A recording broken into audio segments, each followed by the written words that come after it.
विद्यार्थी मित्रांनो, आता आपण प्रश्न प्रकार हे वर्तुळाचे समान भाग करणे हे पाहणार आहोत.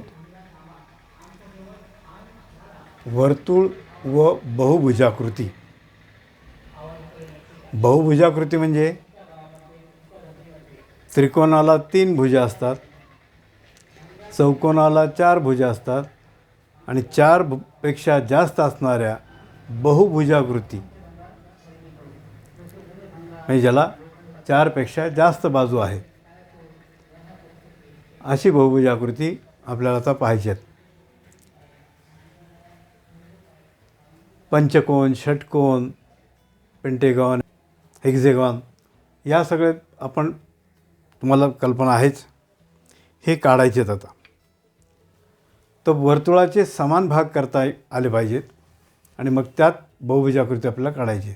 दिलेल्या वर्तुळामध्ये दिलेली बहुभुजाकृती काढणे. आता या ठिकाणी दिलेल्या वर्तुळाचे 4 समान भाग करा.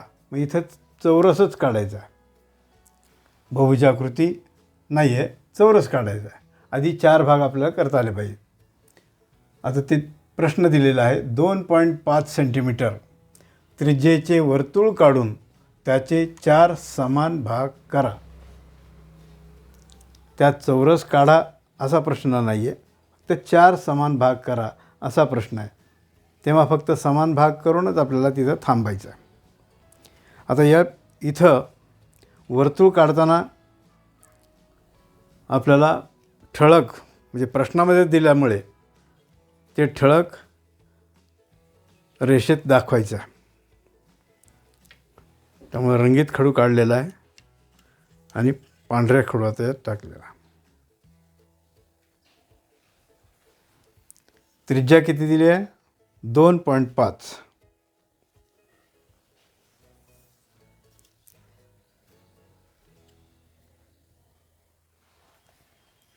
पहा, 2.5 त्रिज्येचं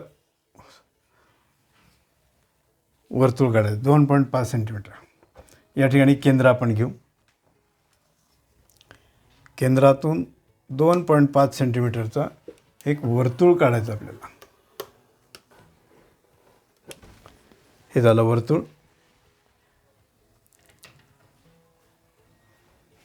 आता पुढची कृती काय आहे? याचा व्यास काढायचा.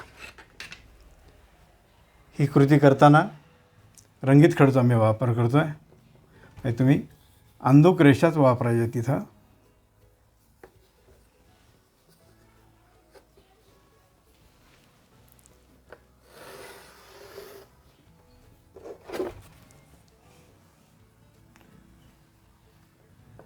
वाटल्यास त्याला नाव देऊ आपण. पी आणि क्यू हा केंद्र, ओ हा केंद्र घेतला. आता सोपी कृती आहे. पुढं पहा, आपली याच्या अगोदर बेसिकमध्ये सगळं झालेलं आहे, त्यामुळं तुम्हाला ते माहिती आहे, सहज तुम्ही करू शकता. तुम्हाला सुरुवातीला जे सांगितलं होतं मी की ज्या बेसिक कृती आहेत, मूलभूत कृती, त्याच्या कृती लिहायची आहे. अर्थात लिहिल्यामुळे ते तुमचा पाठ झाला असेल, तेव्हा आता प्रत्येक वेळेस सांगण्याची गरज नाही. आता जी कृती करायची, ही रेषा दुभागायची आहे. पीवर कंपासचं टोक ठेवलं, निम्म्यापेक्षा जास्त अंतर वगैरे वगैरे वगैरे.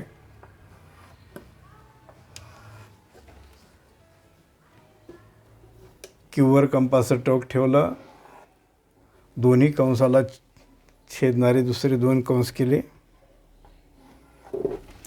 कंसाचे छेदनबिंदू याला नावं दिली आपण एक्स वाय जोडले. आता जोडून घेऊ आपण.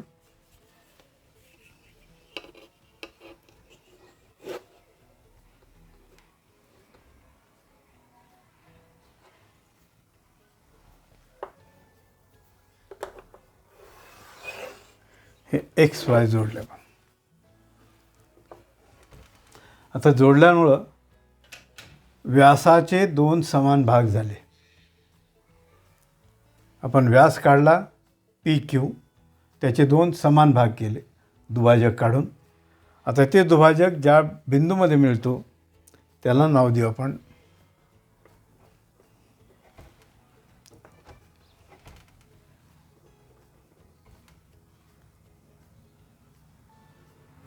याला नाव देऊ आर आणि हा एस.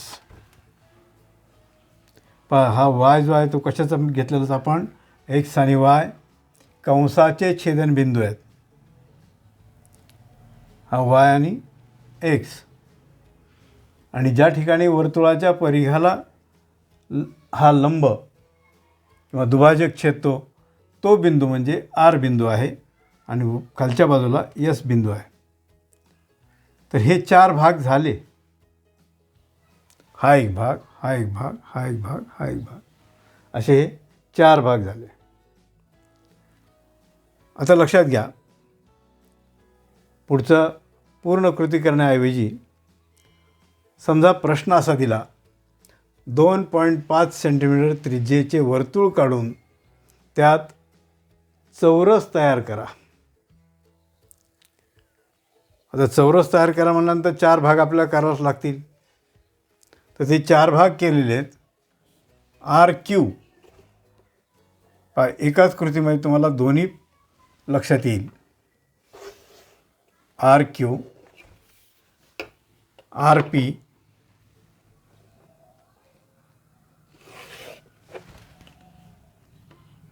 पी एस,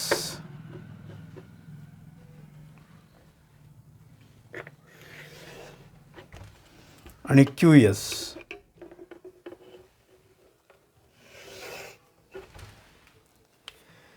हे आधीचा जो प्रश्न दिलेला होता 4 भाग करा, त्यासाठी आपण 4 भाग केले.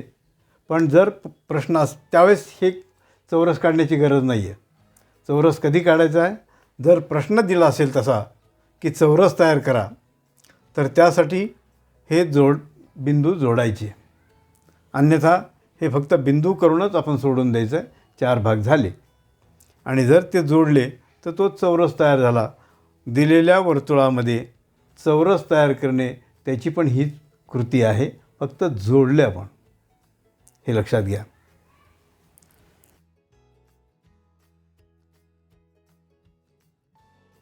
पुढील प्रश्न पाहू.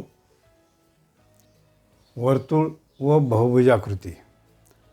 वर्तुळाचे समान भाग करून त्याच वर्तुळामध्ये दिलेली बहुभुजाकृती काढणे, हा प्रकार आपण इथं पाहतोय.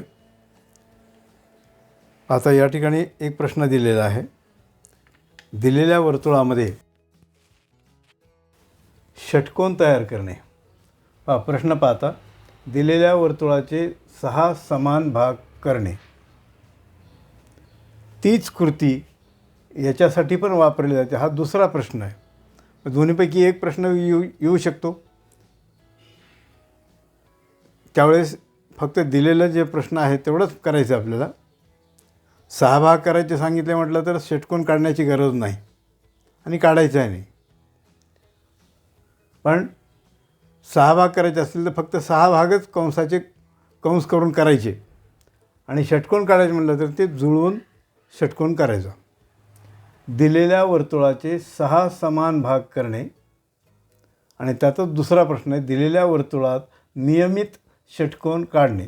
हा नियमित शब्दप्रयोग मराठीमध्ये केला जातो. म्हणजे सुसम, सगळ्या बाजूस समान असलेला, त्याला नियमित असंही म्हटलं जातं. पाहता याची आपण कृती पाहणार आहोत.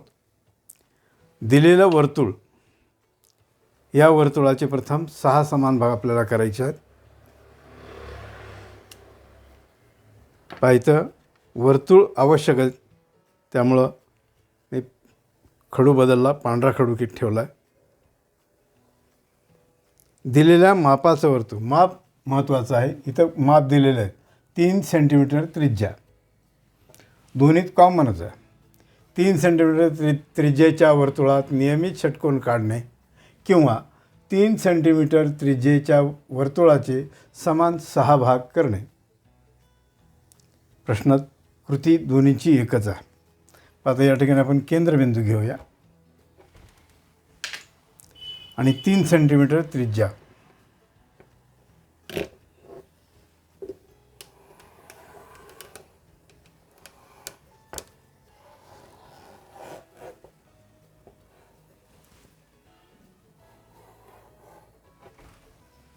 ही 3 सेंटीमीटर त्रिज्या आपण घेतली आणि वर्तुळ काढलेलं आहे. आता नियम याच्या अगोदर आहे तुम्हाला सांगितलेला आहे, तोच नियम इथं लागू आहे. कोणताही परिघावर, वर्तुळाच्या परिघावर कोणत्याही ठिकाणी एक बिंदू निश्चित करू आणि त्या बिंदूपासून त्रिज्येच्या मापाने वर्तुळाचे 6 समान भाग होतात हे लक्षात ठेवा. पाहिजे या खुणेपासून कंस करायचे फक्त 1 2 3 4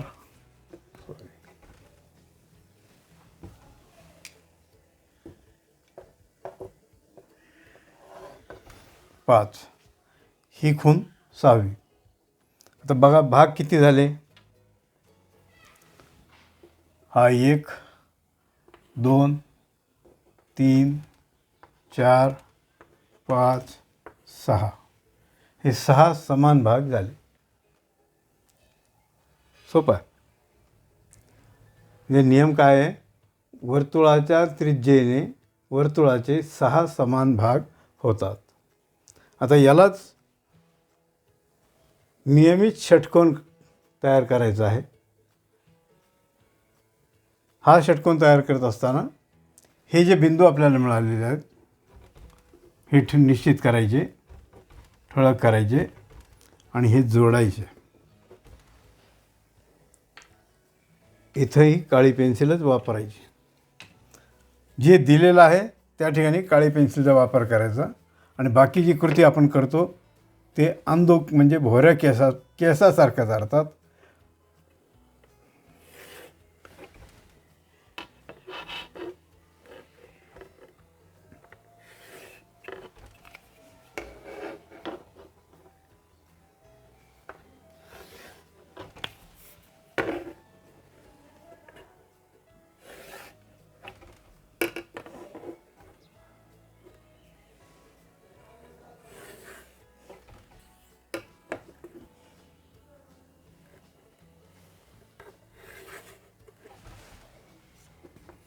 जेव्हा वर्तुळाचे समान भाग करायचे सांगितले तेव्हा हे कंस केल्यानंतर ते केंद्रात जोडायचं आहे.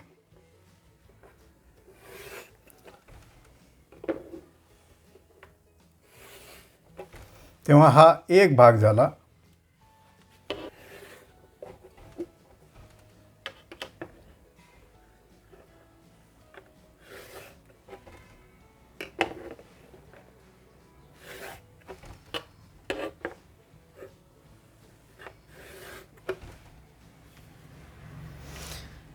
या रेषा जर जोडल्या नाहीत तर हे 6 समान भाग झाले. हा एक भाग झाला आणि जोडल्यानंतर षटकोन तयार झाला. एकाच कृतीमध्ये तुम्हाला दोन्ही प्रश्न इथं सोडून दाखवलेले आहेत हे लक्षात ठेवा. गोंधळ करून घेऊ नका. जर 6 समान भाग करायचे म्हटलं तर खुणा करून घ्यायच्या त्रिज्येच्या मापाने वर्तुळाच्या परिघावर आणि ते केंद्रामध्ये जोडायचं. जेव्हा षटकोन करायचा सांगितला तेव्हा हे भाग करायची गरज नाही. खुणा तयार केल्यानंतर त्याचे छेदनबिंदू निश्चित करायचे आणि ते परस्परांना जोडायचे म्हणजे षटकोन तयार होईल. हेक्झेगॉन किंवा षटकोन. ठीक आहे.